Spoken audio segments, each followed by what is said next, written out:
निकालकर हमारे कॉन्क्लेव में पधारे हैं।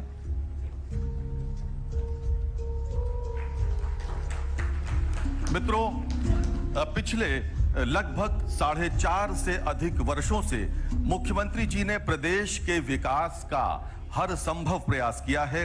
उनकी कोशिश अनवरत जारी है कि उत्तर प्रदेश देश का सर्वोत्तम प्रदेश बने।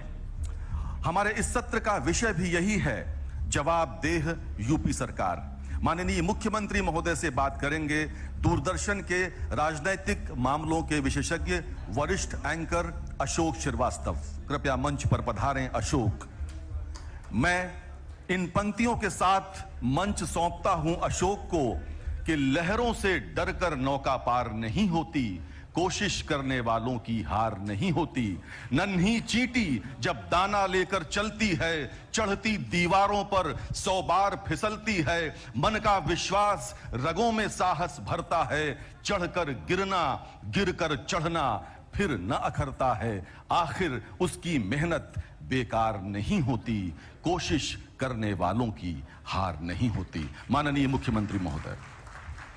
बहुत बहुत शुक्रिया। और दूरदर्शन, डीडी न्यूज और डीडी उत्तर प्रदेश के डीडी कॉन्क्लेव के 2 दिन के पहले डीडी कॉन्क्लेव के आखिरी दिन और इस आखिरी सत्र में आज हमारे साथ वो शख्सियत हैं जिनको लेकर के चर्चा देश ही नहीं विदेश में भी होती है, लगातार होती है। और देश के सबसे चर्चित चेहरों में से एक, देश के सबसे चर्चित मुख्यमंत्री श्री योगी आदित्यनाथ जी हमारे साथ हैं। जोरदार तालियां महाराज जी के लिए। और बहुत बहुत शुक्रिया, बहुत बहुत आभार महाराज जी।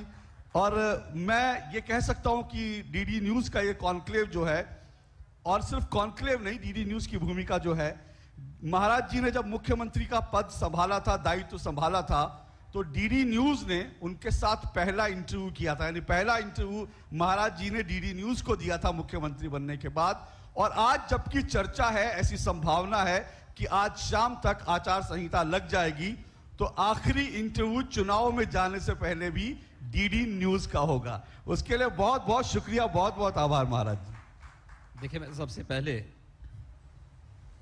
डीडी न्यूज को और महानिदेशक दूरदर्शन और उनकी पूरी टीम को हृदय से धन्यवाद दूंगा कि उन्होंने अपनी परंपरागत छवि से उभर करके एक इस प्रकार का कॉन्क्लेव भी यहां पर किया है, आयोजित किया है, और वो भी पहली बार उत्तर प्रदेश की राजधानी लखनऊ में किया है। तो स्वाभाविक रूप से मैं प्रदेश की राजधानी लखनऊ में दूरदर्शन परिवार का हृदय से अभिनंदन करता हूं। मेरा विश्वास है कि प्रधानमंत्री मोदी जी के नेतृत्व में जैसे देश में हर एक क्षेत्र में बदलाव आया है, कुछ नया परिवर्तन देखने को मिला है, वह बदलाव और उस परिवर्तन का साक्षी दूरदर्शन और डीडी न्यूज़ भी बन रहा है। यह हम सब के लिए प्रसन्नता का विषय है। मैं एक बार फिर से अपने प्रदेश की राजधानी में दूरदर्शन परिवार का हृदय से अभिनंदन करता हूं, स्वागत भी करता हूं। बहुत बहुत शुक्रिया महाराज जी। सवालों का सिलसिला शुरू करें क्योंकि लोग बेताबी से इंतजार कर रहे हैं कि आज जबकि संभावना है कि देर शाम तक चुनावों का ऐलान हो जाएगा, तो योगी आदित्यनाथ जी क्या कुछ कहने वाले हैं। महाराज जी, सबसे पहली बात है कि देखते ही देखते 5 साल बीत गए, 5 साल पूरे हो गए। बड़ा सा बड़ा टॉपर भी जो होता है, जो मेधावी छात्र होता है, वो भी जब परीक्षा में जाता है तो दिल उसका दुख दुख करता है, उसको लगता है पता नहीं क्या होगा, पता नहीं क्या होगा। अब जबकि चुनाव का ऐलान अगर हो जाता है और आपको जाना ही है चुनाव में, तो क्या आत्मविश्वास से भरे हुए थोड़ी दिल में दुख दुखी होती है, चुनौती है, थोड़ा डर है? देखिए, साल भर में जो विद्यार्थी मेहनत नहीं करता है, अपनी क्लास को अटेंड नहीं करता है, या जिसकी समझ में कॉन्सेप्ट क्लियर नहीं होते हैं, तो उसको ज़्यादा घबराहट होती है। जिसने रेगुलरली अपनी क्लास अटेंड की हो, जिसने अपना कार्य समयबद्ध ढंग से आगे बढ़ाया हो, और हर एक फील्ड में अच्छा करने का प्रयास किया हो तो उसके लिए तो अपनी उपलब्धियों को लेकर के जाने की एक उत्सुकता होगी। और मुझे लगता है कि मैं उन विद्यार्थियों में से हूं जिसने पूरी तन्मयता के साथ, पूरी प्रतिबद्धता के साथ पार्टी के विजन को, पार्टी के लोक कल्याण संकल्प पत्र को जमीनी धरातल पर उतारने का कार्य किया है। ये दुखदुखी विपक्ष के लिए जरूर पैदा करेगा कि अगली बार वे विपक्ष में बैठने लायक रहेंगे कि नहीं रहेंगे। ये उनके लिए जरूर घबराहट पैदा करेगा। मुझ जैसे व्यक्ति के लिए या भारतीय जनता पार्टी के लिए ये कोई घबराहट नहीं, बल्कि ये एक उत्सव होगा। इलेक्शन एक उत्सव होगा और इलेक्शन को उसी उत्सव के रूप में हम लोग उसका आनंद भी लेंगे। लेकिन महाराज जी, इलेक्शन जाहिर सी बात है उत्सव होगा, पर बहुत चुनौतियां होंगी।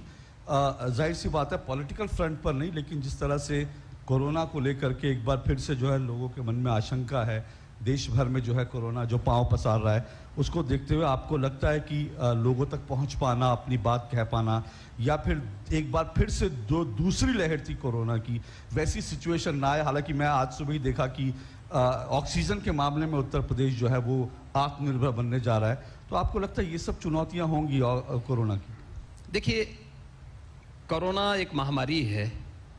कोरोना की 2 वेव को हम लोगों ने सफलतापूर्वक नियंत्रित किया है। थर्ड वेव सेकेंड वेव की तुलना में अगर हम देखें तो संक्रमण में तीव्रता है, लेकिन उतना वह क्रिटिकल नहीं है और उतना खतरनाक भी नहीं है। हाँ, बीमारी है तो बीमारी में सतर्कता और सावधानी आवश्यक है। बुजुर्ग लोगों को, बीमार लोगों को, कमजोर इम्यूनिटी के लोगों को और बच्चों को इन्फेक्शन से बचाना होगा।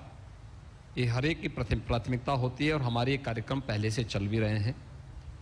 मैं नियमित रूप से आधे घंटे के लिए ही सही, लेकिन 25 मार्च 2020 से अब तक कोविड प्रबंधन की बैठक की समीक्षा स्वयं करता हूं और मैं इस बात को मानता हूं कि कोरोना प्रबंधन उत्तर प्रदेश के अंदर सफलतापूर्वक होगा। हम प्रधानमंत्री मोदी जी के मार्गदर्शन और उनकी प्रेरणा से उत्तर प्रदेश ने 2 लहर का सफलतापूर्वक सामना भी किया और बेहतरीन कोरोना प्रबंधन से देश में भी और दुनिया में भी एक सराहना अर्जित की है। और मुझे लगता है कि थर्ड वेव आ चुकी है। थर्ड वेव में घबराने की आवश्यकता नहीं, भागने की आवश्यकता नहीं, बल्कि सतर्कता और सावधानी से इसका सामना करने की आवश्यकता है। जिन लोगों ने वैक्सीन नहीं ली है वे अपना वैक्सीन का डोज जरूर ले लें, क्योंकि यह फ्री है, सबके लिए है। 15 वर्ष से ऊपर का हर एक व्यक्ति कोरोना वैक्सीन का डोज ले सकता है। और जो सतर्कता और सावधानी इसके लिए की गई है, जो गाइडलाइन बनाई गई है, उस गाइडलाइन का पालन करते हैं तो कोरोना किसी का कुछ नहीं बिगाड़ पाएगा। बाकी हम लोग हैं ना कोरोना से जूझने के लिए। जाहिर सी बात है लोग सरकार पर बड़ी उम्मीदों के साथ देख रहे हैं टकटकी लगा। लेकिन मैं ये महाराज जी जानना चाहूँगा कि भाई कोरोना की जो सेकंड वेव थी उसमें काफ़ी नुकसान हुआ, पूरे देश भर में हुआ। ये ठीक है कि उत्तर प्रदेश ने जिस तरह से लगातार काम किया, अंतर्राष्ट्रीय अगर मैं पत्रिकाओं की, मैगजीन्स की बात करूं, कई ने बहुत तारीफ की, बड़े बड़े राज्यों की तुलना में उत्तर प्रदेश ने बहुत अच्छा काम किया। लेकिन विपक्ष बार बार ये आरोप लगाता है भाई कोरोना में जो है उत्तर प्रदेश सरकार फेल हो गई, उत्तर प्रदेश सरकार जो उस तरह के नतीजे नहीं दे पाई। क्या कहेंगे आप, जवाब कैसे? देखिए, विपक्ष के पास कोई मुद्दा तो है नहीं। विपक्ष का एक भी नेता, मुझे लगता है उन पार्टियों का नाम लेने से हमारी जवानी खराब होगी, चाहे वह भाई बहन की पार्टी हो, चाहे वह चाचा भतीजे की पार्टी हो, चाहे वह बुआ की पार्टी हो। मुझे लगता है कि इनका कोरोना में किसी का अता पता था? कोई भी था? देखिए, कोरोना कालखंड में तो प्रधानमंत्री मोदी जी का मार्गदर्शन पूरे देश को मिल रहा था, या प्रधानमंत्री मोदी जी जगह जगह देश के अंदर अलग अलग स्थानों पर जाकर के वैक्सीन निर्माता कंपनियों का विजिट कर रहे थे, वैज्ञानिकों को प्रेरित और प्रोत्साहित कर रहे थे, पूरे देश के अंदर संवाद बना रहे थे, समाज के अलग अलग तबकों का प्रोत्साहित कर रहे थे, या फिर भारतीय जनता पार्टी सरकारें काम कर रही थी। उत्तर प्रदेश के अंदर अगर मैं देखूं, या तो भारत सरकार का या राज्य सरकार, ये दोनों सरकारें ही काम कर रही थी। अगर राजनीतिक दलों में हम देखेंगे तो भारतीय जनता पार्टी एकमात्र राजनीतिक दल था जिसने उस दौरान एक नारा दिया था कि सेवा ही संगठन, यानी सेवा, हम इस समय कोई संगठनात्मक कार्यक्रम नहीं करेंगे। संगठन का हर कार्यकर्ता सेवा के संकल्प के साथ जमीन पर उतरेगा और मानवता की सेवा में अपना योगदान देगा। और भारतीय जनता पार्टी का कार्यकर्ता सेवा ही संकल्प है कि संकल्प के साथ जमीन पर उतरा था, एक एक व्यक्ति की सेवा कर रहा था। तो स्वाभाविक रूप से कोरोना कालखंड में संकट का साथी बीजेपी है, संकट का साथी केंद्र और प्रदेश सरकार है।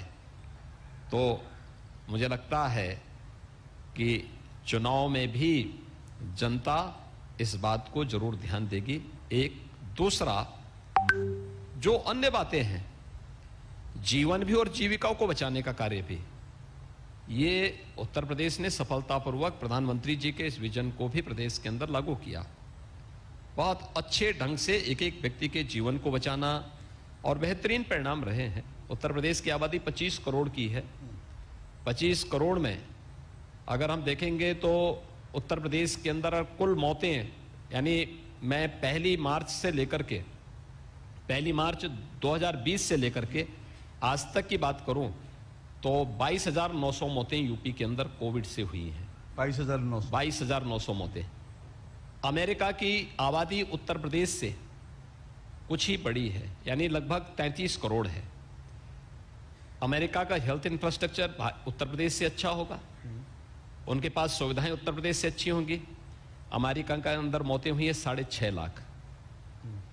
आप अनुमान कर सकते हैं कोविड प्रबंधन किसका अच्छा है। वहां पर होने वाली मौतें या उत्तर प्रदेश के अंदर कोविड प्रबंधन के माध्यम से जीवन को बचाना भी और जीविका को बचाने के लिए किए गए बेहतरीन प्रयास हैं। ये सब संभव हो पाया प्रधानमंत्री मोदी जी के मार्गदर्शन और प्रेरणा से। दूसरा, ऑक्सीजन की क्राइसिस सेकेंड वेव के दौरान आई थी।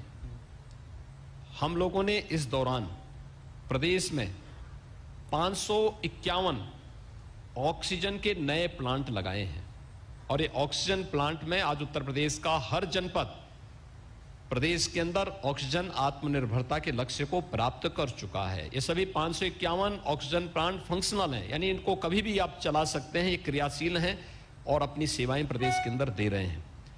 इसमें पीएम केयर से भी लगे थे, विभिन्न संस्थाओं ने CSR से भी यहाँ पे लगाए थे, राज्य सरकार ने भी अपने स्तर पर ये सभी स्थापित किए थे। इसलिए अब ये कोई समस्या नहीं है। हमारे पास पर्याप्त मात्रा में बेड्स हैं। हमारे पास L1, L2, L3 के कोविड प्रबंधन से संबंधित कोविड उपचार के लिए 1,80,000 बेड्स हमारे पास मौजूद हैं। थर्ड वेव में एक चीज देखने को मिल रही है, सेकेंड वेव में चीज देखने को मिलती थी कि 75 से 80% मामले हॉस्पिटलाइज जाते थे और इसमें हमने थर्ड वेव में इस बात को देखा है कि 99% लोग ऐसे हैं जिनका होम आइसोलेशन में ही, यानी घर में ही जिनका उपचार हो सकता है, होम आइसोलेशन में है। हमारी निगरानी समिति और इंटीग्रेटेड कोविड कंट्रोल सेंटर हमारे हर जनपद में बने हुए हैं। यहां से हमारे एक व्यक्ति की निगरानी कर रहे हैं, मेडिसिन किट वितरित कर रहे हैं, उनका हालचाल ले रहे हैं, उनको हर प्रकार की सुविधाएं उपलब्ध करवा रहे हैं। थर्ड वेव खतरनाक नहीं है, लेकिन सतर्कता और सावधानी आवश्यक है, क्योंकि बीमारी को कभी कम तर करके नहीं आंकना चाहिए। और यही कोरोना के संदर्भ में अब तक के पिछले आंकड़े इसी बात को कहते हैं। हम इसी बात को लेकर आगे भी कार्य कर रहे हैं, हमारी पूरी टीम लगी हुई है। विपक्ष मुद्दाविहीन है, अपनी नाकामयाबियों को छुपाने के लिए आरोप प्रत्यारोप उसको लगाना ही विपक्ष का काम भी है और विपक्ष का जो काम होना चाहिए वो अपना काम कर रहा है। विपक्ष अपना काम करे, लेकिन महाराज जी एक बात और कि कोरोना के समय में लाखों मजदूरों को लोगों ने पलायन करते देखा, लाखों परिवार थे जिनकी रोजगार पर, जिनकी रोजी रोटी पर असर पड़ा। क्या आपको लगता है कि उनका पूरी तरह से प्रॉपर केयर हुआ उत्तर प्रदेश, क्योंकि सबसे ज्यादा पलायन में देखिए उत्तर प्रदेश का नाम है। उत्तर प्रदेश के सबसे अधिक कामगार और श्रमिक दूसरे राज्यों में काम करते थे या दूसरे देशों में काम करते थे। और फर्स्ट वेव के बाद यानी लॉकडाउन के दौरान कुछ राज्यों ने तो बहुत दुर्व्यवहार किया था हमारे कामगार और श्रमिकों के साथ। उनके बिजली पानी के कनेक्शन कटवा दिए, उनको हर प्रकार से वहां पे प्रताड़ित किया गया, राशन बंद कर दिया गया और उन लोगों ने पलायन करना शुरू कर दिया। हमने अपने परिवहन निगम के जो हमारे पास बसेस थी, हमने इनका उपयोग किया, उन सबको उनके गंतव्य तक पहुंचाने में योगदान किया। हमें भारत सरकार ने ट्रेन उपलब्ध करवाई, हम ट्रेन के माध्यम से भी उनको उपलब्ध करवाए। मैं उत्तर प्रदेश के अंदर इस बात को कह सकता हूं कि कोरोना कालखंड की फर्स्ट वेव के दौरान उत्तर प्रदेश में 1 करोड़ कामगार और श्रमिक आए थे, जिसमें 40 लाख यूपी के थे। शेष बिहार, झारखंड, छत्तीसगढ़ और मध्य प्रदेश से जुड़े हुए कामगार और श्रमिक भी उत्तर प्रदेश से होते हुए ही उन राज्यों में गए। राज्य सरकार ने उनके यहां पर सुरक्षित रहने, खाने की व्यवस्था और जो दूसरे राज्यों के थे उनको सुरक्षित उनके राज्यों तक पहुंचाने में अपना योगदान दिया। दूसरा, जो 40 लाख कामगार और श्रमिक उत्तर प्रदेश के अंदर आए, हर व्यक्ति कहता था ये क्या होगा। उत्तर प्रदेश में हर एक कामगार और श्रमिक का हम लोगों ने यहाँ पर स्किल मैपिंग कराई थी और स्किल मैपिंग के माध्यम से उसके अनुरूप उन्हें रोजगार उपलब्ध करवाने का कार्य भी यहाँ पर किया। तो उत्तर प्रदेश के अंदर न केवल कोरोना कालखंड के अंदर बल्कि हम लोगों ने प्रदेश के अंदर पिछले 5 वर्ष के दौरान जो कार्यक्रम चलाए हैं उसके बहुत अच्छे परिणाम आए हैं। बिना भेदभाव के प्रदेश के युवाओं को नौकरी देने के कार्यक्रम हो, लगभग 4.5 लाख से ज्यादा नौजवानों को हमने सरकारी नौकरी दी है। एमएसएमई सेक्टर में 1,61,000 से अधिक लोगों को नौकरी और रोजगार के साथ जोड़ा है और स्वतः रोजगार के साथ 60 लाख से अधिक लोगों को हमने प्रदेश के अंदर जोड़ने का कार्य किया है। मुझे लगता है कि उत्तर प्रदेश सबसे बड़ी आबादी का राज्य, देश के अंदर सबसे युवा राज्य, लेकिन उत्तर प्रदेश अनएम्प्लॉयमेंट रेट अगर आप देश के अंदर देखेंगे तो उत्तर प्रदेश एक राज्य ऐसा है कि 16-17 में उत्तर प्रदेश के अंदर अनएम्प्लॉयमेंट रेट 18% से अधिक था, आज ये घट करके 4% रह गया है, क्योंकि एक व्यवस्थित सुनिश्चित योजना के अंतर्गत प्रदेश के अंदर रोजगार सृजन के जो कार्यक्रम चले हैं उसके परिणाम उसी रूप में हमारे सामने आए हैं और हम लोग प्रदेश के अंदर हर नौजवान को नौकरी, रोजगार और स्वतः रोजगार के साथ जोड़ने के लिए प्रतिबद्ध हैं और केंद्र और प्रदेश सरकार की योजनाएं उसको और तेजी के साथ आगे। महाराज जी, विपक्ष कहता है कि नौकरियां हैं नहीं, नौकरियां नहीं दे पा रहे हैं। विपक्ष कहता है कि भाई महंगाई इतनी बढ़ गई है। विपक्ष कहता है कि नीति आयोग के आंकड़े निकालता है, कहता है देखिए बेरोजगारी की दर क्या है। ये सब चीजें विपक्ष लगातार हमले करता रहता है इन मुद्दों पर।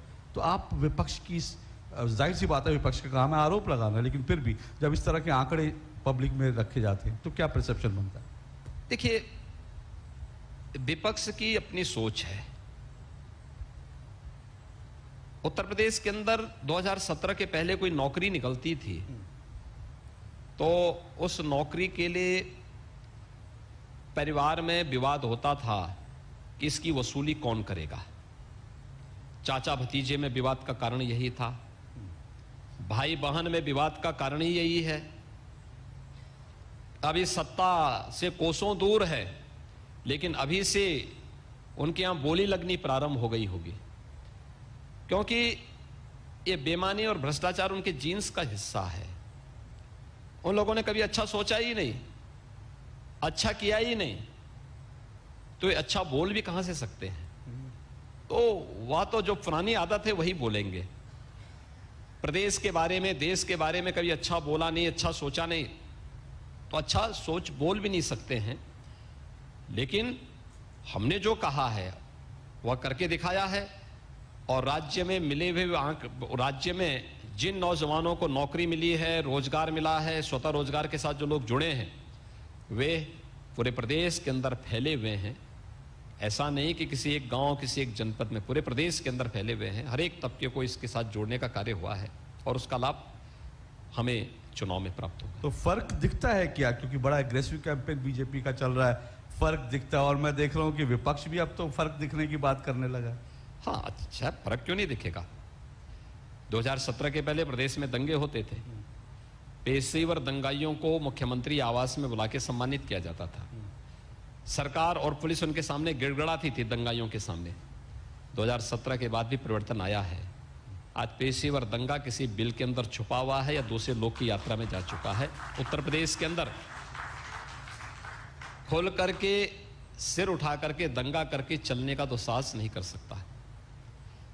2017 के पहले प्रदेश के अंदर आतंकवादी जहां मर्जी वहां विस्फोट कर लेते थे। 2017 के बाद एक भी विस्फोट नहीं हुआ, एक भी दंगा नहीं हुआ। ये फर्क साफ है।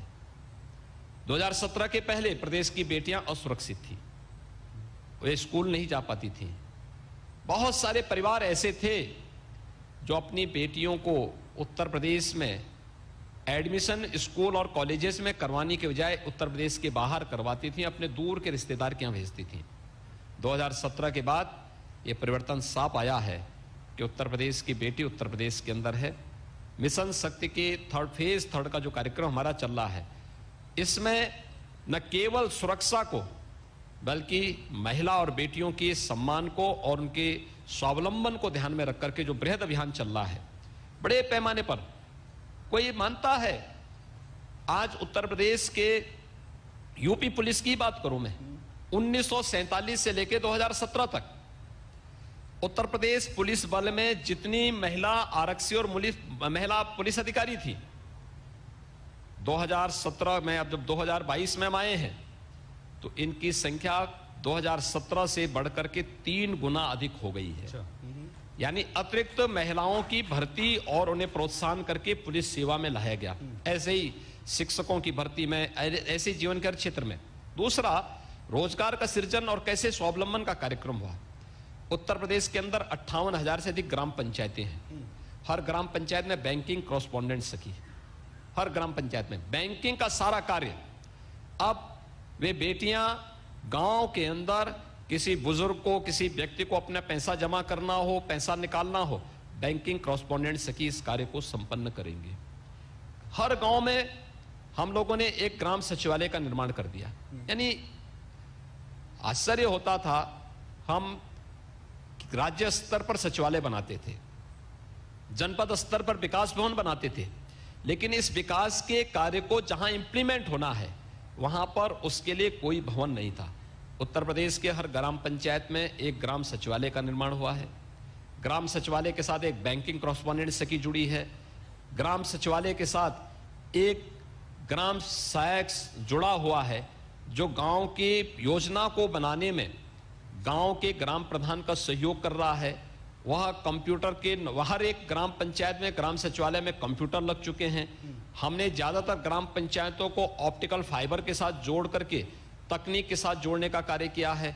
गांव के हर व्यक्ति को गांव के अंदर ही सुविधा प्राप्त हो, उसको जाति प्रमाण पत्र, मूल निवास प्रमाण पत्र, आय प्रमाण पत्र लेना हो। गांव के ग्राम प्रधान को कोई विकास कार्य कराना है, एमबी के लिए उसको किसी एक एजेंसी का इंतजार नहीं करना पड़ेगा, बल्कि सरकार ने इम्पैनल्ड कर रखा है। सरकारी संस्थाओं के साथ साथ सरकारी नहीं है, निजी क्षेत्र के भी कुछ आर्किटेक्ट और कुछ सिविल इंजीनियर ऐसे होंगे जो आपको ये सेवाएं प्रदान करेंगे। आप उससे इसकी एमबी कराइए, हम थर्ड पार्टी से उसकी जांच करवाते हैं और एक समय सीमा के अंदर सारी योजना वहां पे इंप्लीमेंट हो जाती है।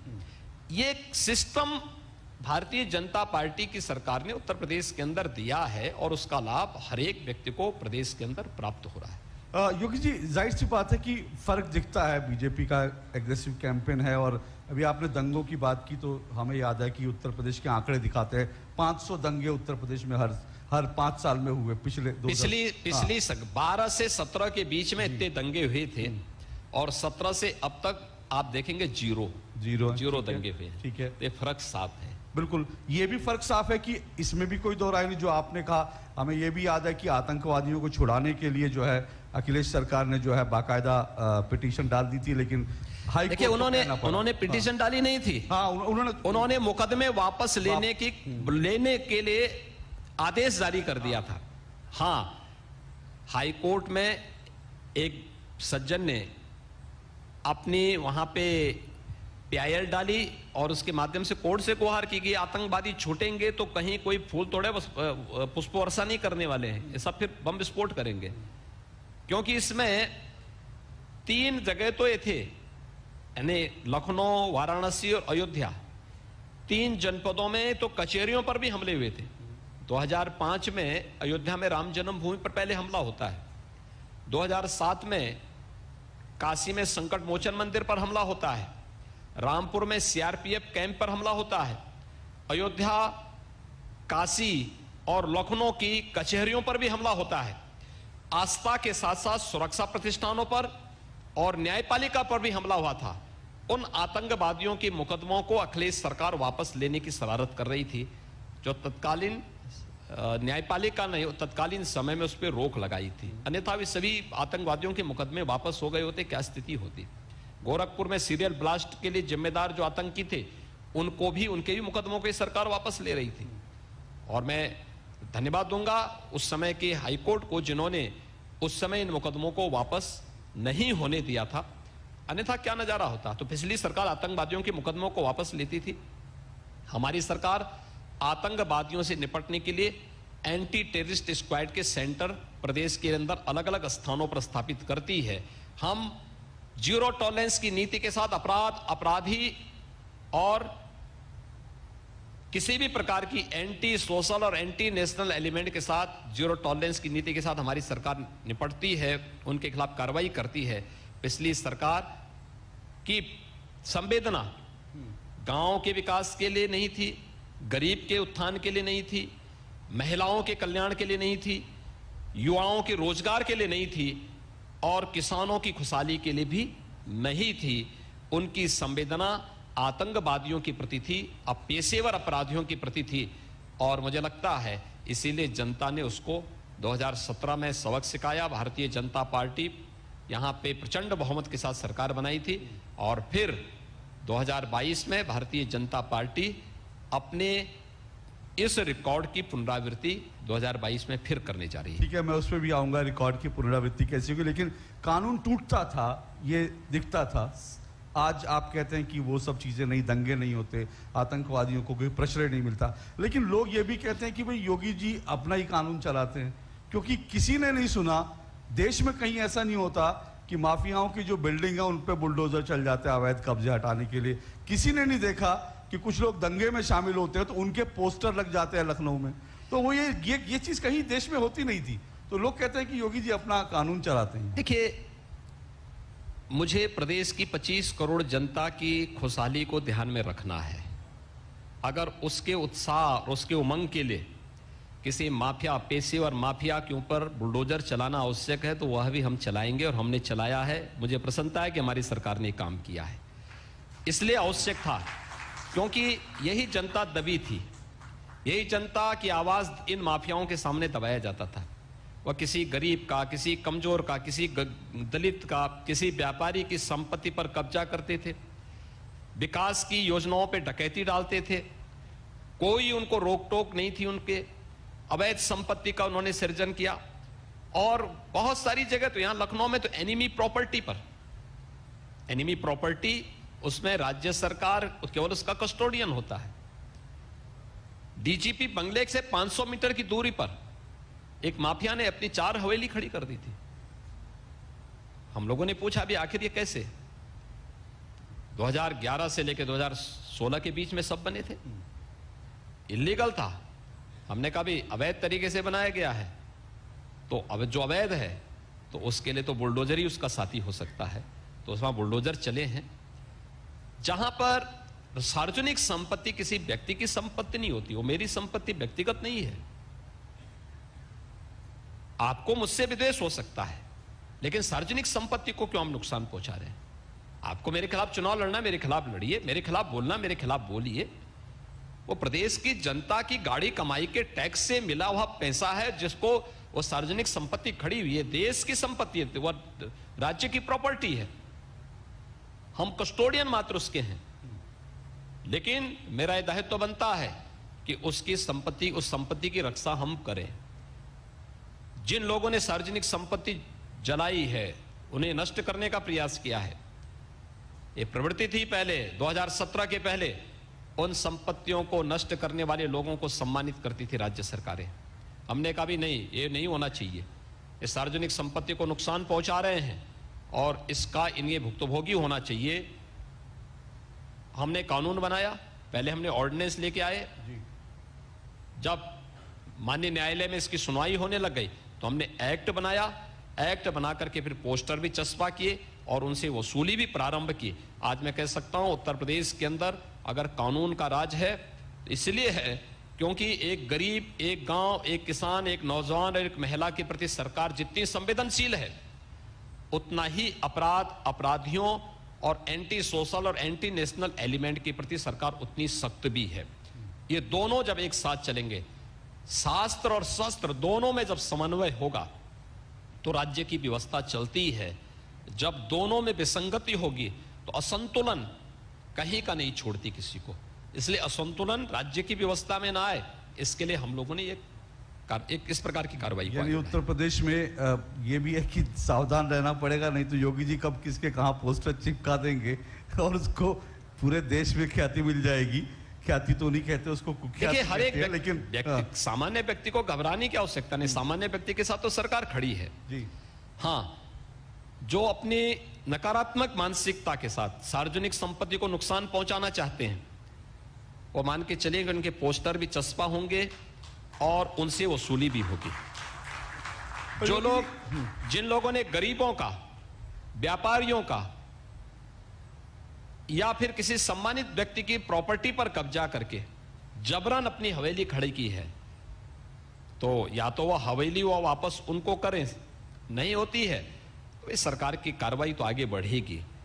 जो अवैध है वह अवैध ही रहेगा। तो एक सवाल, क्योंकि प्रधानमंत्री जी ने एक बात कही थी और वो बहुत पॉपुलर भी हुई कि यूपी प्लस योगी यानी उपयोगी। तो ये यूपी प्लस योगी उपयोगी, ये योगी जी किसके लिए उपयोगी हैं? ये बात थोड़ा सा, क्योंकि गरीबों के लिए उपयोगी हैं, उत्तर प्रदेश की आम जनता के लिए, क्योंकि कई लोग ये भी कहते हैं कि भाई आप कुछ लोगों का ख्याल रखते हैं, कुछ लोगों को छोड़ देते हैं, कुछ लोग आपके निशाने पर होते हैं। देखिए प्रधानमंत्री जी ने जो उस समय एक स्लोगन दिया उत्तर प्रदेश के नागरिकों को, उन्होंने ये कहा कि यूपी प्लस योगी बहुत उपयोगी। प्रधानमंत्री जी ने वैसे ही नहीं कहा होगा। 2017 के पहले प्रधानमंत्री आवास योजना में मात्र 18,000 आवास सैंक्शन हुए थे, वह आवंटित भी नहीं हुए थे। 2017 के बाद अब तक 43 लाख गरीबों को एक एक आवास प्रदेश के अंदर मिला है। तो क्या उन 43 लाख परिवारों के लिए यह राज्य सरकार उपयोगी नहीं है क्या? 2017 के पहले कुछ लोगों को स्वच्छ भारत मिशन में शौचालय बामुश्किल मिल पाए थे, उसके लिए भी सिफारिश करनी पड़ती थी। हमारी सरकार आई, 2,61,00,000 परिवारों के लिए एक एक शौचालय बना दिए गए। उन 2,61,00,000 परिवारों के लिए हम लोग उपयोगी ही होंगे। 2017 के पहले प्रदेश में भूख से मौतें होती थी।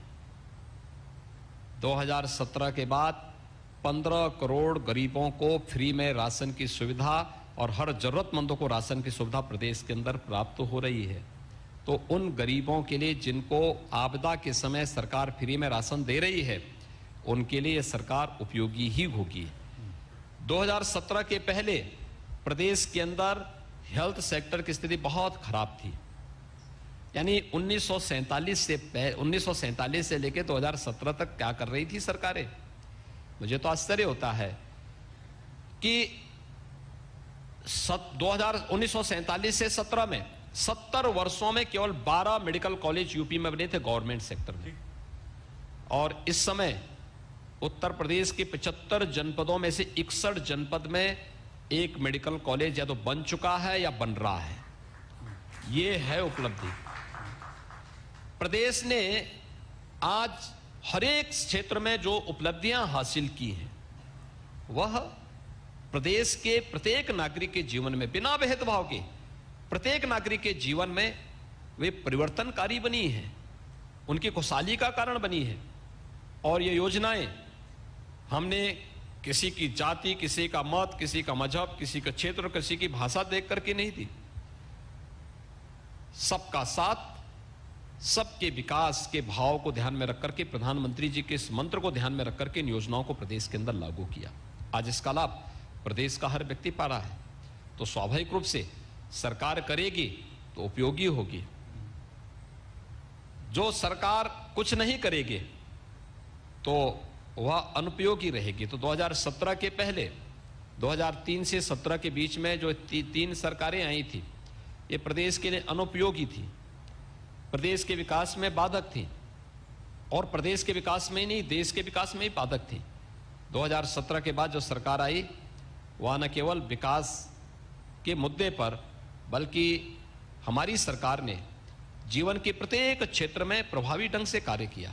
देखिए, हम लोग राजनीति में आए हैं, सत्ता हासिल करने के लिए नहीं आए हैं, एक संकल्प के साथ आए हैं, और संकल्प है एक, राष्ट्रवाद के मुद्दे से कभी इधर उधर नहीं होंगे।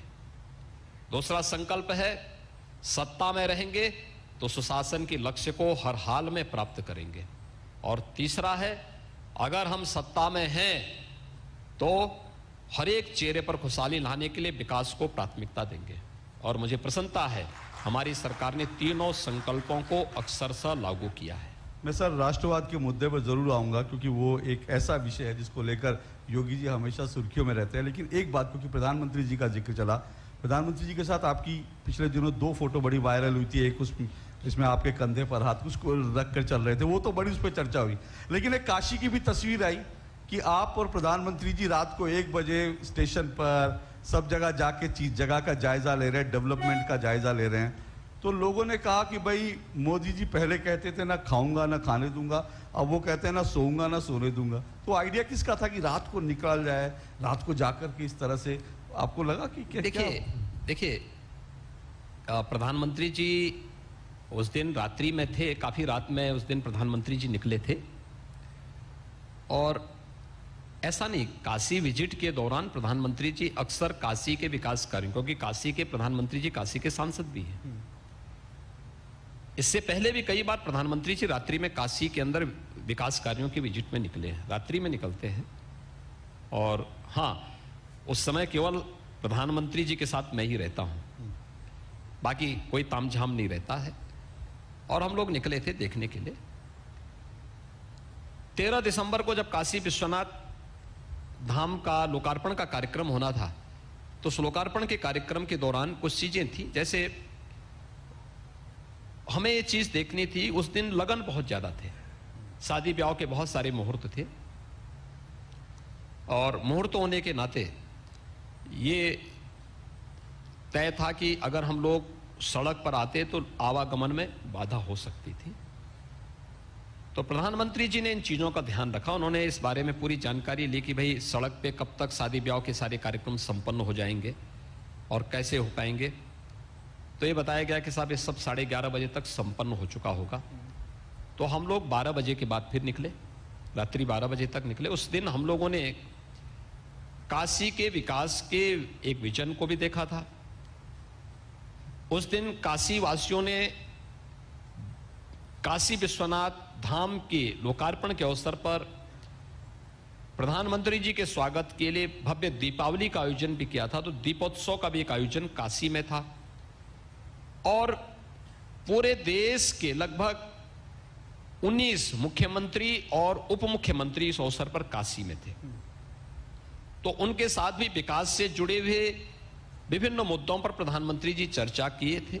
लगभग 6 घंटे तो ये चर्चा पर ही समय हम लोगों का व्यतीत हुआ, जिसमें विकास के विभिन्न मुद्दे पर, प्रत्येक नागरिक के जीवन में परिवर्तन लाने के मुद्दे को लेकर के, और इन सभी मुद्दों पर चर्चा हुई। और फिर रात्रि को 12 बजे के बाद हम लोग निकले थे, जिसमें काशी विश्वनाथ धाम को काशी के अंदर स्मार्ट सिटी मिशन के अंतर्गत कैसे हम स्मार्ट सिटी मिशन का बेहतरीन उपयोग कर सकते हैं, इस मुद्दे को लेकर, और काशी के अंदर रेलवे की, यानी रेलवे प्लेटफॉर्म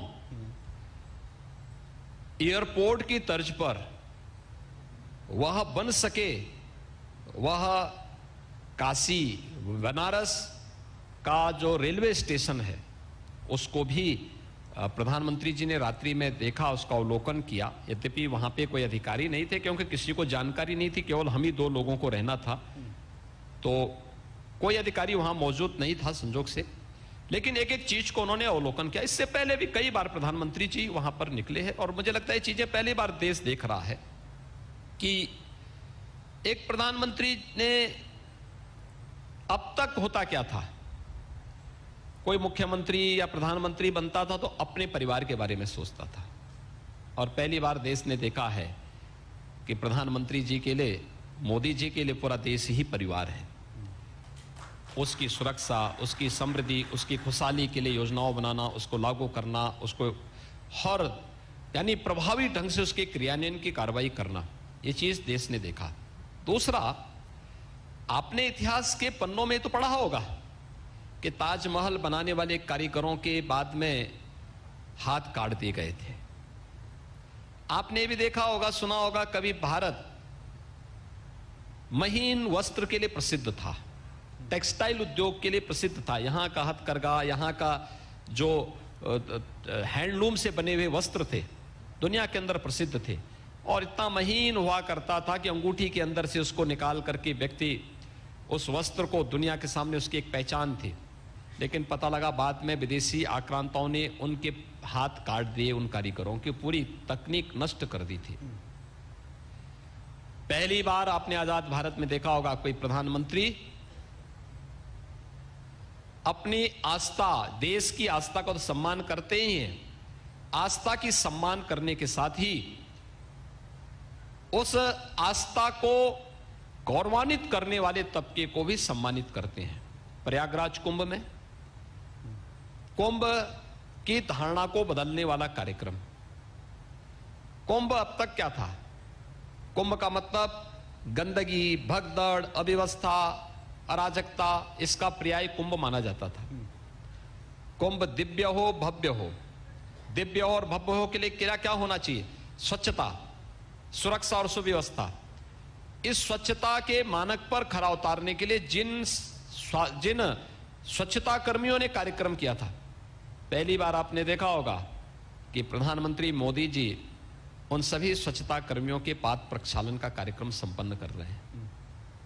पहली बार आपने देखा होगा काशी विश्वनाथ धाम के लोकार्पण कार्यक्रम में एक तरफ प्रधानमंत्री मोदी जी ने भगवान शिव का अभिषेक किया और दूसरी तरफ पुष्प वर्षा करके श्रमिकों को भी सम्मान किया।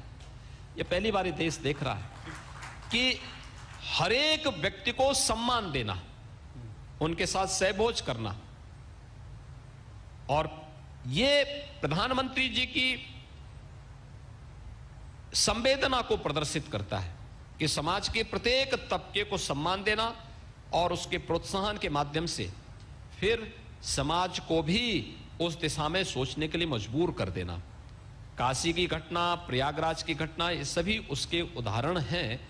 और प्रधानमंत्री मोदी जी के साथ उस दिन काशी में 13 दिसंबर को रात्रि में हम लोगों ने पूरे योजनाओं का वहां पे भ्रमण किया, वहां पे नजदीक से उसको महसूस किया। एक दूसरा, प्रधानमंत्री जी के साथ जिस फोटो की आप चर्चा कर रहे थे, ये सामान्य फोटो, वही फोटो है जिसमें वह यही विकास और सुशासन के लक्ष्य को प्राप्त करके सरकार को समाज के प्रत्येक तबके के लिए, देखिए हम लोग जब तक चुनावी समर में हैं हम अपनी बात कहेंगे, लेकिन जब सत्ता में होंगे तो सत्ता के सिंहासन पर बैठने के बाद एक समदृष्टि सबके प्रति करना होगा।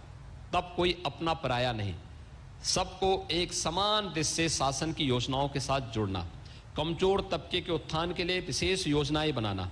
और मुझे प्रसन्नता है हमारी सरकार ने भारत सरकार के सहयोग से, जो डबल इंजन की सरकार है, डबल इंजन का लाभ प्रदेश के लोगों को कई गुना स्पीड के साथ बढ़ा करके दिया है और आज उत्तर प्रदेश वासी उससे पूरी तरह लाभान्वित हो रहा है। पर एक बात और है योगी जी, आप जो लगातार कह रहे हैं सबके साथ सबका विकास की बात, सब वर्गों की बात, लेकिन कुछ लोग आरोप लगा, क्योंकि आपने अभी काशी की बात करी तो विपक्ष कहता है भाई काशी विश्वनाथ धाम एजेंडे में है, प्रयागराज आपके एजेंडे में है, अयोध्या आपके एजेंडे में है। लेकिन जब राम जन्मभूमि आंदोलन चल रहा था तो एक नारा लगता था वीएचपी की तरफ से, तेल लगा के डाबर का, नाम मिटा दो बाबर का। तो आप लोग जो है, जो मुगल पूरी एक सल्तनत थी उसकी भी बहुत सारी विरासत है, आप उसकी बात नहीं करते, उसके बारे में देखिए, जैसी करनी वैसी भरनी। जो भारत की परंपरा और संस्कृति को नष्ट करने के लिए आए थे, आज उनका स्वयं का नामो निशान मिट गया है। कोई कुल खानदान टॉर्च से ढूंढने पे भी नहीं मिलेगा। जिन्होंने भारत के प्रति और भारतीयता के प्रति इस प्रकार का व्यवहार किया था, आज वे सभी नष्ट हो गए हैं।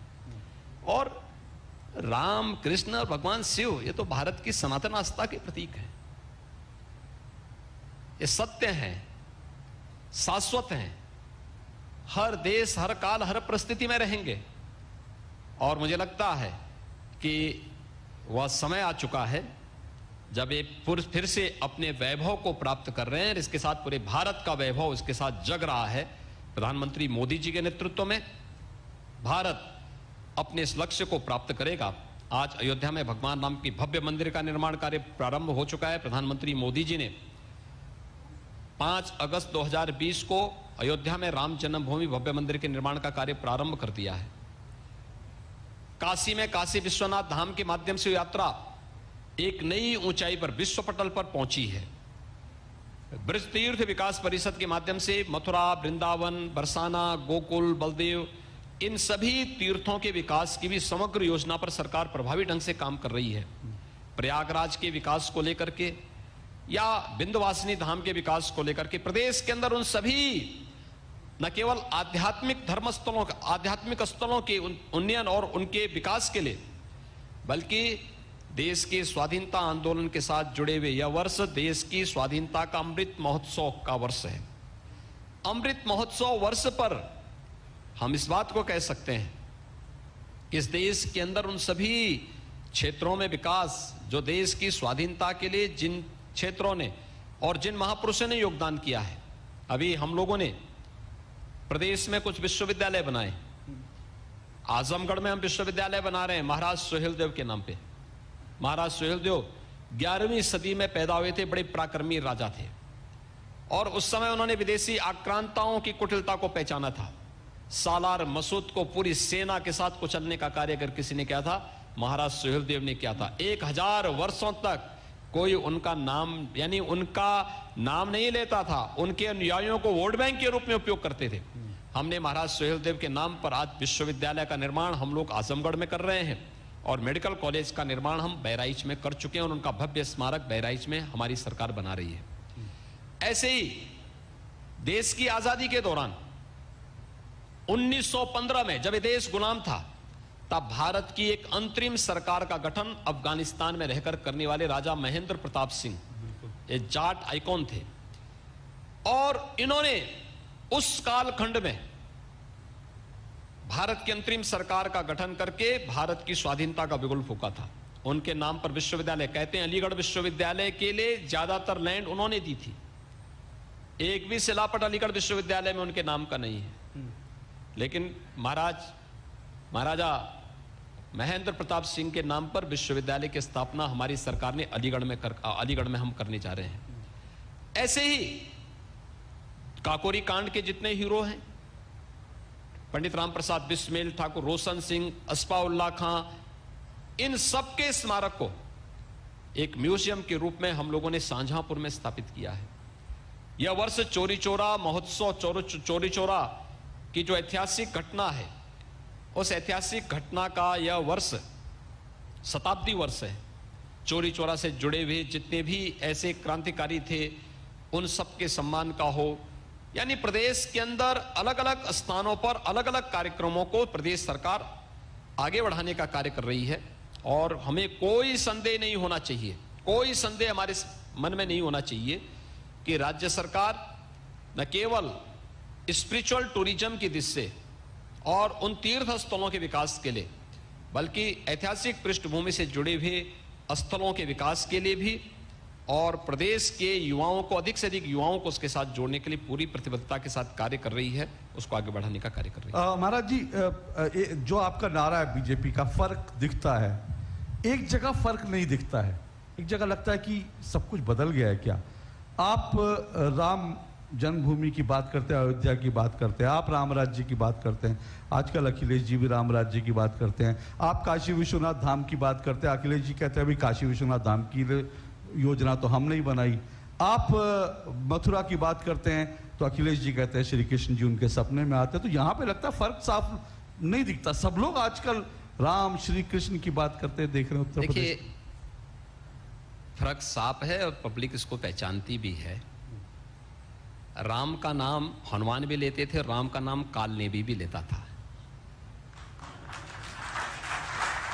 राम भक्तों की पहचान और छद्म वेश में छुपे हुए काल नेमियों की पहचान भी जनता करती है।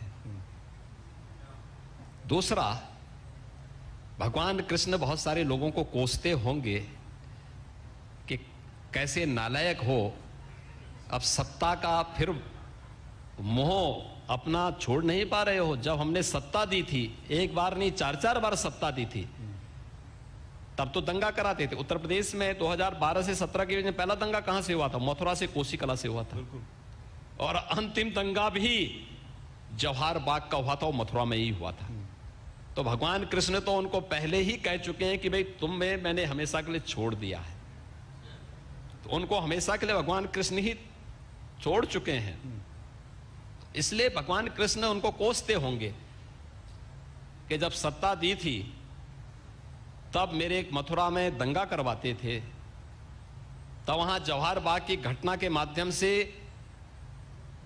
दहशत पैदा करते थे, उस आध्यात्मिक और सांस्कृतिक भूमि को कलंकित करने का कार्य करते थे। और आज मेरा नाम लेने में संकोच नहीं होता है क्या? जब सत्ता में थे और बिना मांगे केंद्र की कांग्रेस नेतृत्व की सरकार को समर्थन दे रहे थे, तब सरकार सुप्रीम कोर्ट में शपथ पत्र दाखिल करती थी, कहती थी कि साहब राम और कृष्ण तो हुए ही नहीं, तो काल्पनिक हैं। जब हम काल्पनिक हैं तो फिर हमारी पूजा क्यों कर रहे हो जी? क्यों सपने में तुम्हारे में आ रहा हूं, तुम्हें चेतावनी देने के लिए आ रहे हो, तुम कभी नहीं सुधरोगे, तुम्हारा बचपना ऐसे रहेगा, बचकानी हरकतें ऐसी रहेंगी। इसलिए तुम पहले अपनी बचकानी हरकतों को ठीक करो। इसलिए भगवान कृष्ण ने जरूर चेताने के लिए आते होंगे, और ये फर्क प्रदेश की जनता साफ देख रही है।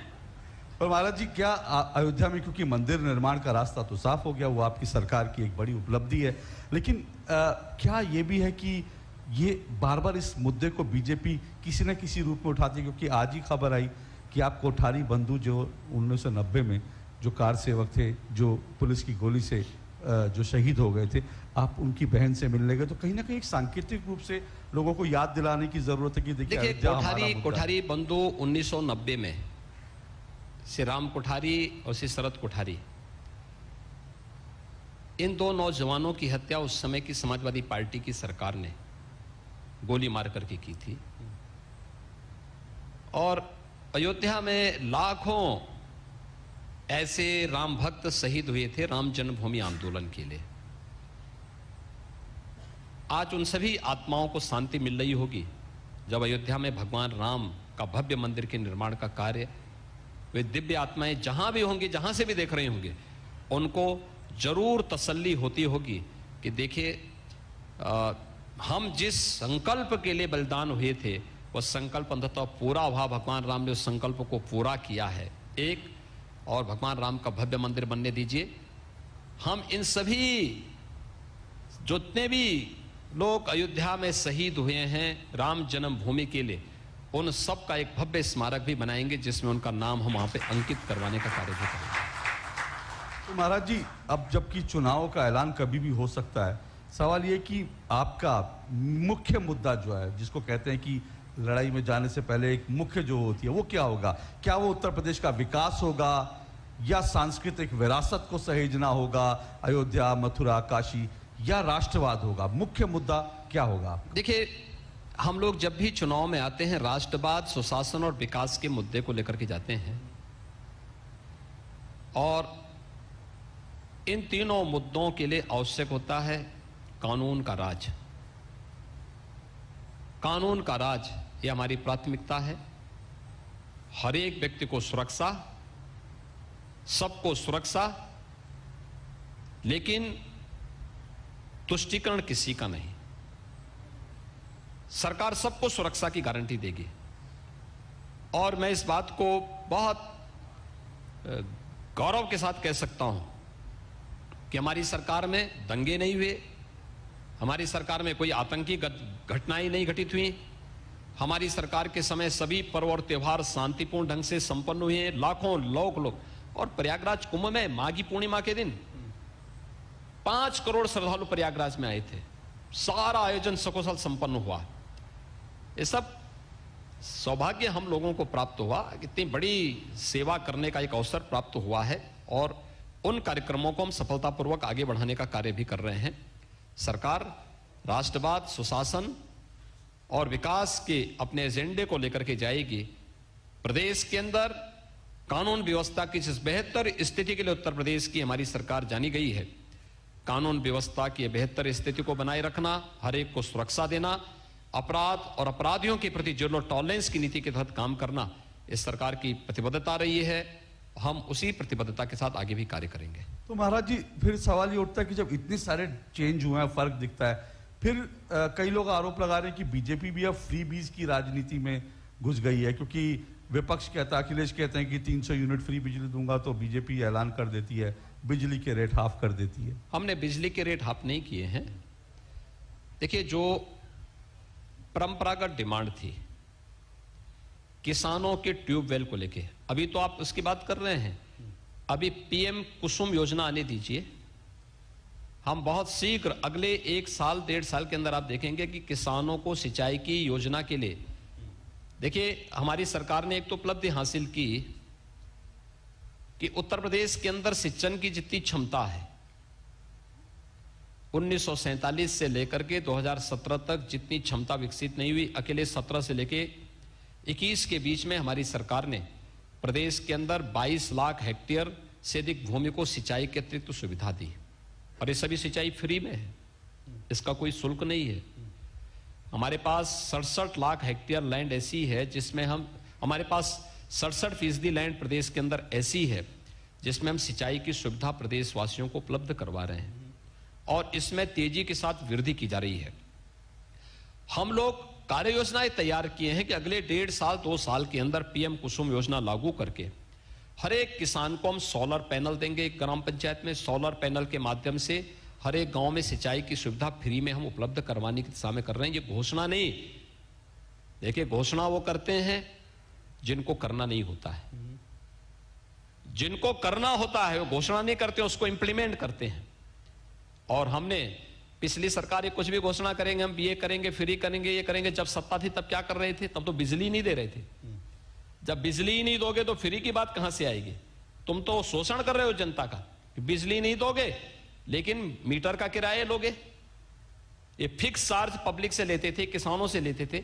हमारी सरकार ने जो फिक्स चार्जेस थे उसको हाफ किया है। पर यूनिट बिजली हमें 7 रुपए में पड़ती, हम 3 रुपए में किसान को देते थे, हमने उसको भी हाफ किया है। तो किसान को राहत देने के लिए हम लोगों ने कार्रवाई की है, और ये कार्रवाई हमारी पहले से प्रचलित थी। अखिलेश जी से मैं बोलना चाहूंगा कि अखिलेश जी ने तो अपने समय में बिजली दी ही नहीं प्रदेश में, उनको इस पे बोलने का कोई अधिकार नहीं है।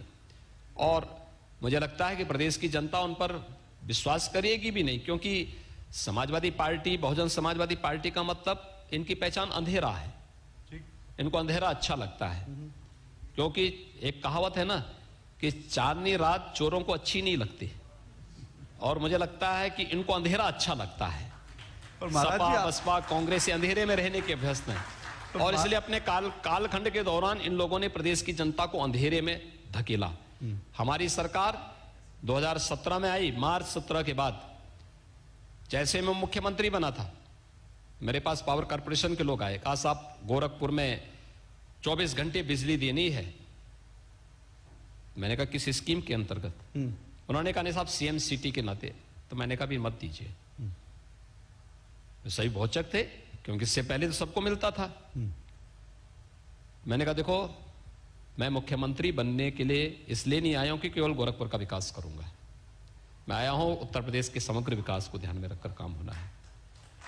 और मेरे लिए उत्तर प्रदेश की 25 करोड़ की आबादी ही परिवार है, मुझे उसके लिए कार्य करना है।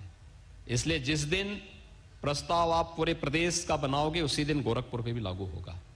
और मुझे प्रसन्नता है कि अप्रैल 2017 में प्रथम सप्ताह में हमारी सरकार ने तय कर लिया था प्रदेश के अंदर हम हर जनपद को बिजली देंगे।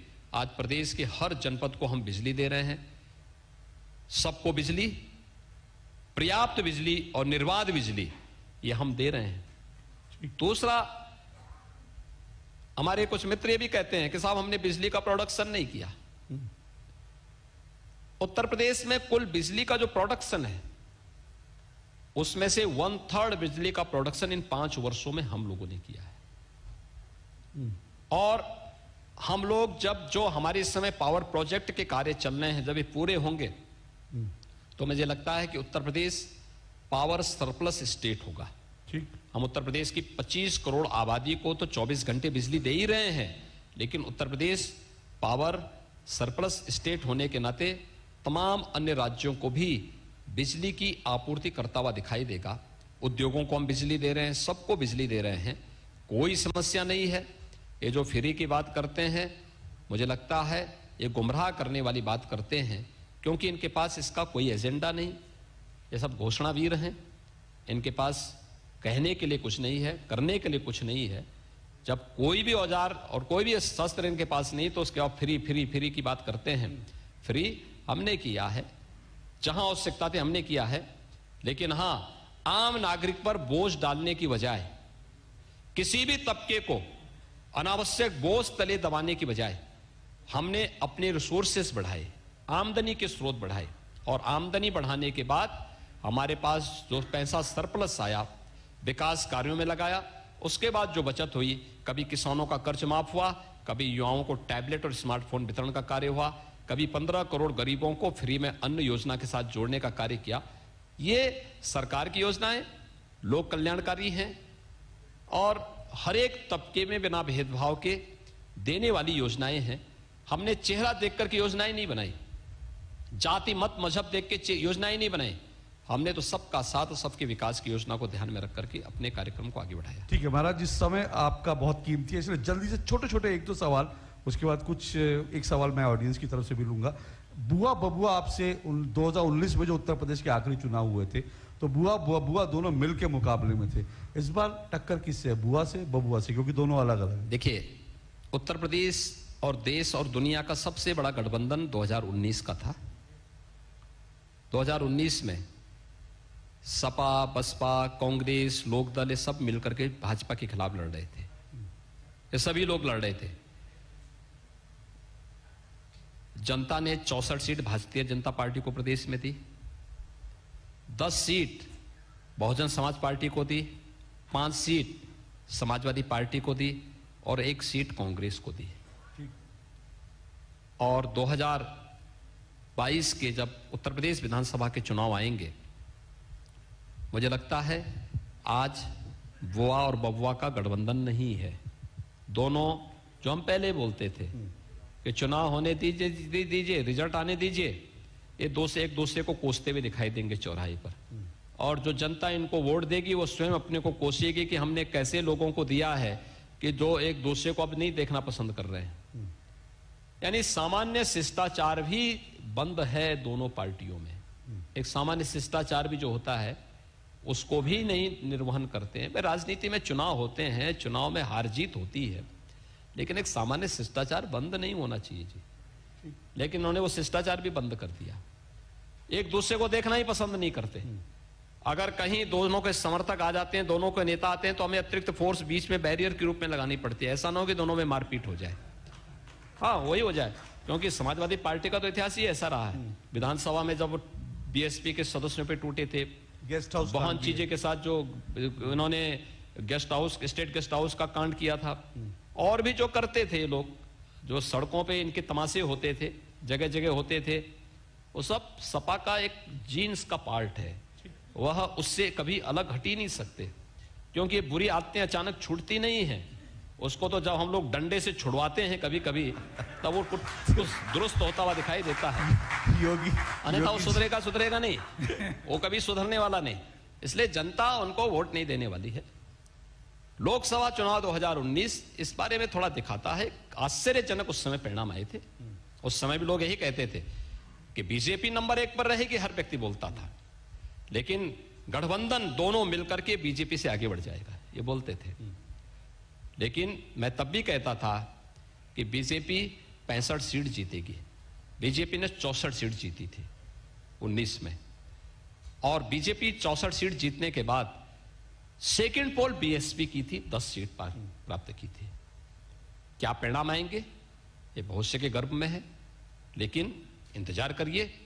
भारतीय जनता पार्टी 300 प्लस के आंकड़े को पार करेगी। बाकी इनको भी कुछ स्थान मिलेगा, क्योंकि हमें सदन में कुछ तो बोलने के लिए आमने सामने कुछ दिखने चाहिए चेहरे। विपक्ष का चेहरा भी तो विपक्ष को भी लोकतंत्र, स्वस्थ लोकतंत्र की निशानी है, एक विपक्ष के भी कुछ चेहरे होने चाहिए। ये लोग आएंगे और आने देना चाहिए, मुझे लगता है उसको लिए कोई रोक टोक भी नहीं होनी चाहिए। चलिए, मेरी तरफ से आखिरी सवाल जल्दी से। एक बात ये कि योगी जी इन चुनाव में अयोध्या से लड़ेंगे कि मथुरा से लड़ेंगे, बड़ी सारी चर्चाएं चल रही हैं। और दूसरी बात, क्योंकि हमारा हैशटैग है इस कॉन्क्लेव का, कितना बदला यूपी, तो आपसे बेहतर कौन बताएगा कितना बदला यूपी? देखिए, इलेक्शन कहां से किसको लड़ना है ये पार्टी तय करती है। पार्टी कहां से तय करेगी? जहां से कहेगी पार्टी मैं वहां से इलेक्शन लड़ूंगा। इससे पहले मैं 5 बार गोरखपुर से सांसद रहा हूं। पार्टी जहां से कहेगी मैं वहां से चुनाव लड़ूंगा। एक दूसरा, मैं कह सकता हूं 5 वर्ष में प्रधानमंत्री मोदी जी के विजन, उनके मार्गदर्शन और उनकी प्रेरणा से उत्तर प्रदेश ने उत्तर प्रदेश की परसेप्शन को बदला है। उत्तर प्रदेश के अंदर देश और दुनिया की धारणाओं को बदला है। जिस उत्तर प्रदेश को देश के विकास में बाधक माना जाता था, वह उत्तर प्रदेश आज देश के विकास का एक अग्रणी प्रदेश बनकर के उभर करके सामने आ रहा है। वह उत्तर प्रदेश, जिस उत्तर प्रदेश के बारे में लोग मानते थे यहां कोई सुरक्षा नहीं, आज उत्तर प्रदेश को निवेश के सबसे अच्छे गंतव्य के रूप में हर निवेशक, देश और दुनिया का निवेशक देखता है। और मैं तो इस बात के लिए कह सकता हूं उत्तर प्रदेश वासियों से कि लड़ाई केवल सत्ता की नहीं है, ये लड़ाई तो उत्तर प्रदेश को देश के नंबर 1 प्रदेश के रूप में स्थापित करने की लड़ाई है। और उसमें विपक्ष बाधक है। भारतीय जनता पार्टी की प्रदेश और केंद्र सरकार, डबल इंजन की सरकार उत्तर प्रदेश को नंबर 1 राज्य बनाने की क्षमता रखती है और ये दोनों मिलकर के उसको नंबर 1 का राज्य बनाने की दिशा में अग्रसर है। मैं इससे पहले अवधेश जी से सवाल लूं, एक चीज छोटी सी अवधेश जी, क्योंकि जब बदलाव की बात चल रही है कि भाई क्या बदला है, तो मैंने एक बदलाव और देखा, उत्तर प्रदेश में देखा। काशी में हम भी थे महाराज जी, जब शादियां ब्याह होती है, आपने लगन का जिक्र किया, शादी ब्याह लगन, पहले गाने बजते थे उत्तर प्रदेश में शादी ब्याह में, बहारों फूल बरसाओ मेरा महबूब आया है। आज की तारीख में शादियों में गाने बजते हैं, आएंगे तो योगी जी, आएंगे तो योगी जी, और इस पर डिस्को चल रहा होता है। तो ये भी एक बदलाव मुझे। लेकिन अवधेश जी वरिष्ठ पत्रकार हमारे साथ हैं। अवधेश जी, आपका सवाल। योगी जी, मैं अवधेश कुमार हूँ, परिचय इन्होंने दे दिया है। मैं दिसंबर से ही आपके प्रदेश में हूँ। मेरे एक ही सवाल है, लेकिन उसके अंग अलग अलग है।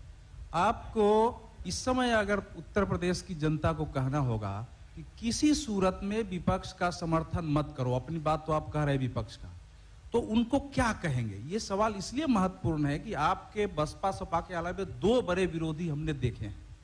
उत्तर प्रदेश का चुनाव इस समय केवल उत्तर प्रदेश का चुनाव नहीं है, पूरे भारत में और दुनिया में भी जो हमने समझा है, जो भी मोदी अमित शाह और योगी को हराना चाहते हैं, उनके लिए वो एक बड़ा एजेंडा है। वो उत्तर प्रदेश में सक्रिय है, भारत में भी है, दुनिया में भी है, उनके प्रभाव भी है। वो बहुत प्रकार से इंफॉर्मेशन, डिसइंफॉर्मेशन काम कर रहे हैं। एक तो उनके भी, वो जो जनता के बीच जा रहे हैं, उनके मुकाबला के लिए, डिसइंफॉर्मेशन के लिए या उनसे चुनौती के लिए क्या है आपकी तैयारी? दूसरा जो विपक्ष हमने आपका देखा है उत्तर प्रदेश में, कि मैं मुसलमानों के बीच जा रहा हूं, मुसलमान एक कह रहे हैं कि भैया ये तो सरकार हिंदुओं की है, सारे क्रिमिनल क्या हमारे पास रहे हैं, सारे माफिया हमारे ही है, हमारे बुचर खाने इन्होंने बंद करा दिए हैं, तो हमारे खिलाफ धर्म वाले कानून बना दिए हैं, तो हमको तो इस सरकार को हराना है चाहे कोई जीते। तो वो ये जो 2 बड़ी शक्तियां हैं, इसके अलावा उनके बारे में आपकी क्या धारणा है, कैसे निपटेंगे? क्योंकि यूपी का चुनाव में जैसा कहा, वो एक विश्व के उन वर्ग के लिए एक बड़ा चुनाव हो गया। अवधेश जी, मैं आपका धन्यवाद करूंगा और आप यहाँ पे दिसंबर से हैं, मैं आपका स्वागत भी करता हूं। आप एक बहुत अच्छे स्तंभकार हैं और देश के विभिन्न ज्वलंत मुद्दों पर आपकी लेखनी को मैंने बहुत नज़दीक से देखा भी है और पढ़ा भी है। बहुत सकारात्मक दृष्टिकोण से आपने देश की ज्वलंत समस्याओं को हमेशा ध्यान आकर्षित किया है। आपने जो 2 मुद्दे उठाए हैं, देखिए 2 चीजें मैं बहुत साफ मैं भी कहना चाहता हूं। एक, हम लोग जब सरकार में आए थे 2017 में, तो हम लोगों ने एक चीज उस दिन तय कर ली थी कि हमारी सरकार प्रधानमंत्री मोदी जी के सबका साथ सबके विकास के मंत्र को अंगीकार करते हुए कार्य करेगी। हमने विकास की योजनाओं को सबको दिया। योजनाओं का लाभ सबको दिया, विकास सबका किया, लेकिन तुष्टीकरण किसी का नहीं किया। और अगर कोई इसे हमारी कमजोरी मानता है तो यह कमजोरी हमेशा हमारे साथ रहेगी, क्योंकि राष्ट्रवाद हम सबका संस्कार है। अपने इस राष्ट्रवाद के मुद्दे से हम लोग कभी भी विचलित नहीं होंगे। दूसरा, कोई भारत विरोधी तत्व और कोई हिंदू विरोधी तत्व कैसे स्वीकार कर लेगा मोदी जी को और योगी जी को? कभी नहीं स्वीकार करेगा।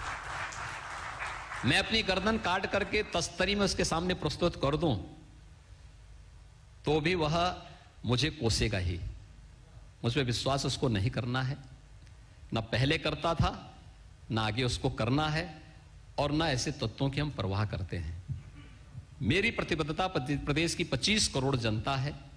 बिना भेदभाव के कानून का शासन उनके लिए स्थापित करना है, और हम लोग उन लक्ष्यों को लेकर के चल रहे हैं, बढ़ रहे हैं। मैं विश्वास के साथ कह सकता हूं, जो गलतफहमी के शिकार हैं और अंक गणितीय आंकड़ों को प्रदेश में थोपने का प्रयास कर रहे हैं, मुझे लगता है किसी गलतफहमी के शिकार होंगे। ये चुनाव 80 बनाम 20 का होगा। 80% समर्थन एक तरफ होगा, 20% दूसरी तरफ होगा, और मुझे लगता है 80% सकारात्मक ऊर्जा के साथ आगे बढ़ेंगे। 20% हमेशा विरोध किए हैं, विरोध करेंगे, लेकिन सत्ता बीजेपी की आएगी। बीजेपी फिर सबका साथ, सबके विकास के अभियान को आगे बढ़ाने का कार्य करेगी। योगी जी का यही अंदाज जो है उनको बहुत लोकप्रिय बनाता है। लेकिन मैं सिर्फ एक बात करके इस सत्र का समापन करूंगा। ये भूलना नहीं चाहिए कि योगी जी एक विकास के इशू पर भी एक पैमाना गढ़ते हैं, क्योंकि योगी जी जिस गोरखपुर से आते हैं, जिस पूर्वी उत्तर प्रदेश से आते हैं, वहां 40 साल के अंदर 50,000 बच्चे एन्सेफेलाइटिस से उनकी मृत्यु हुई, दुखद मृत्यु हुई। लेकिन 2017 में जब से योगी जी ने सत्ता संभाली, 2017 में 95% जो है एन्सेफेलाइटिस से जो बच्चों की मृत्यु होती थी उस पर कंट्रोल किया। ये अपने आप में बहुत बड़ी उपलब्धि, और मुझे लगता है शायद ऐसी बहुत सारी उपलब्धियां आपके खाते में और आएंगी। आदरणीय, आधी आबादी का एक प्रश्न जी, आधी आबादी से भी एक प्रश्न। अच्छा चलिए जल्दी से। माननीय प्रणाम, मैं स्क्वाड्रन लीडर राखी अग्रवाल। एक छोटा सा प्रश्न, 2022 के चुनाव में भारतीय राजनीति, उत्तर प्रदेश की राजनीति में महिलाओं की भागीदारी को बढ़ाने के लिए भाजपा की क्या सोच, क्या योजना है? जो सशक्तिकरण की मुहिम चल रही है, जो सम्मान आप लोग देते हैं, जो संवेदनशीलता है हम लोगों के प्रति, क्या वो चुनावी टिकट देने के रूप में भी परिलक्षित होगी?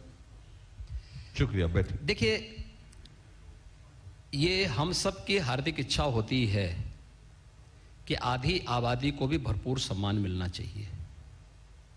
और हमारे यहाँ तो अभी पिछले दिनों पंचायत चुनाव हुए थे। पंचायत चुनाव का परिणाम आप लोगों ने देखा होगा। पंचायत चुनाव में महिलाओं को 33% आरक्षण है, और उसमें आपने देखा होगा कि प्रदेश के अंदर जो जिला पंचायत के अध्यक्ष बने, 56% स्थानों पर महिलाएं जीती। ब्लॉक प्रमुख के चुनाव में 54% स्थानों पर ब्लॉक प्रमुख महिलाएं बनी।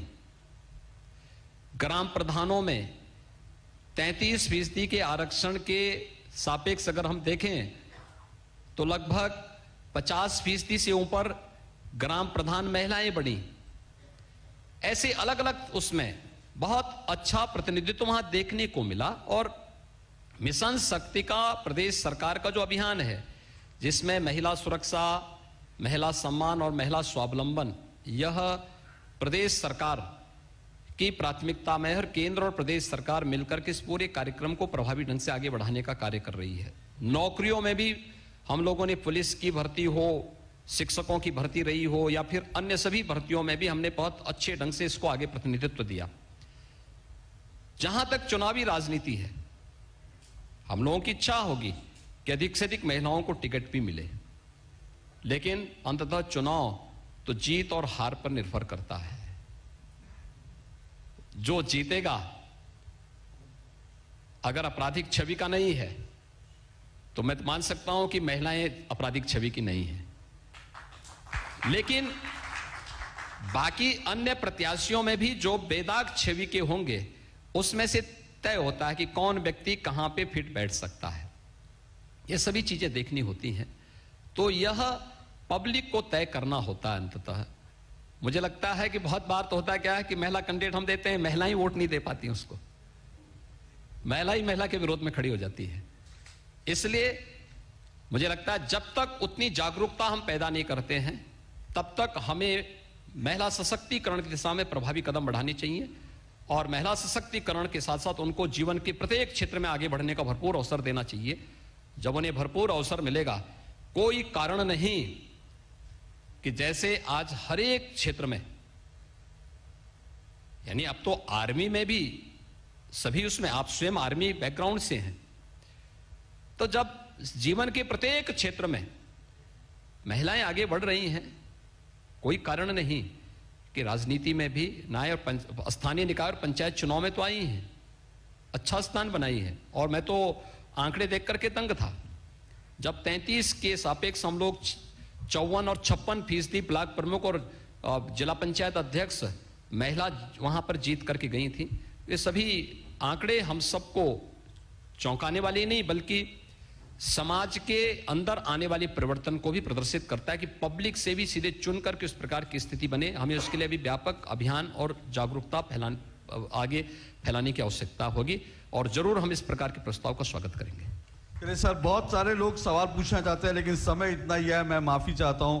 बहुत सारे लोगों के मन में बहुत सारे सवाल होंगे, पर महाराज जी आप यहाँ आए और उसके लिए आपने इतना हमें समय दिया, हम बहुत आभारी हैं। और अब आपकी कह सकते हैं कि चुनौती और परीक्षा का समय शुरू होता है अब, और उम्मीद करेंगे कि ये जो परीक्षा आपकी होगी इसमें आप एक बार फिर से जो है विजयी हों, और उसके बाद डीडी के मंच पर। लेकिन फैसला तो जनता को करना है, उत्तर प्रदेश की जनता को करना है, उसके फैसले का हमें इंतजार करना पड़ेगा। धन्यवाद अशोक, बहुत बहुत शुक्रिया। माननीय मुख्यमंत्री महोदय, आपका बहुत बहुत शुक्रिया। मैं धन्यवाद दूंगा, और मुझे लगता है पहली बार मैं महानिदेशक दूरदर्शन का भी हृदय से धन्यवाद दूंगा कि उन्होंने इस प्रकार के कॉन्क्लेव का एक मंच दूरदर्शन का भी सजाया है। ये नेशनल चैनल है, और मुझे लगता है कि देश की जनता इसी रूप में देखना चाहती है। तो मैं प्रधानमंत्री जी का, विभागीय मंत्री अनुराग ठाकुर जी का, महानिदेशक दूरदर्शन का और दूरदर्शन परिवार का हृदय से अभिनंदन करूंगा कि उन्होंने इस प्रकार का प्लेटफॉर्म एक कॉन्क्लेव के रूप में खुला मंच दिया, जिसमें खुले मंच पर और सबको स्थान दिया। यानी इसमें सत्ता पक्ष के लोग ही नहीं आएंगे, विपक्ष के लोग भी अपनी बात को कह सकते हैं और बेबाक तरीके से बोल सकते हैं। ये एक अभिनव प्रयोग है, होना चाहिए। लोकतंत्र की खूबसूरती इसी में है, और ये कार्य किया है। मैं इसके लिए आपको और पूरे दूरदर्शन परिवार को धन्यवाद देता हूं। मैं अनुरोध करूंगा दूरदर्शन महानिदेशक महोदय से कृपया मंच पर पधारें और मुख्यमंत्री महोदय को स्मृति चिन्ह प्रदान करें। संगीत की आवाज धीमी करें। मैं अकेला ही चला था जानिबे मंजिल, मगर लोग साथ आते गए और कारवां बनता गया। माननीय मुख्यमंत्री महोदय, बहुत शुक्रिया आपका हमारे दूरदर्शन कॉन्क्लेव में आने के लिए। बहुत बहुत धन्यवाद, बहुत आभार।